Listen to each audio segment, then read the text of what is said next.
It all started for me 10 years ago when my first child was born.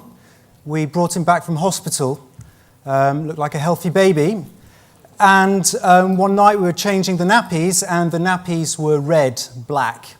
Very disturbing. I remember calling my wife and saying, what is this? We didn't know, it was around midnight.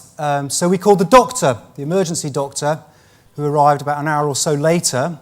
Bright young lad, rosy cheeks, briefcase, opened it up, tested for blood, didn't find any, and said, no blood, the child's fine, I think there's not a problem. And we were like, come on, look at it, it's jet black, And he was like, well, what have you eaten today?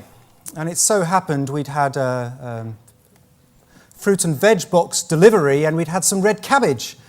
And he says, well, it's the red cabbage.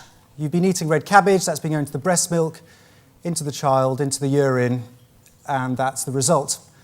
And we were shocked. We were really quite shocked, actually. So we sent him off packing. We said, thank you very much. And then next day we went to see our GP, who had a very different approach, who was very rigorous in his approach, and who sent off for a whole bunch of tests. And then the test came back with alkaptonuria, AKU for short. And if any of you know about rare metabolic diseases, you will know that the first metabolic disease ever identified in 1901 was alkaptonuria, also known as black urine disease or black bone disease. And it's also been identified on Egyptian mummies and all kinds of other things. And so we were pretty devastated, and we got very little information. We went online, we saw all the pretty harrowing stories about bones becoming brittle and joint deterioration. And there was no patient group, there was no real research happening. So we went together with other patients and clinicians. We set up a patient group, and that was in 2003.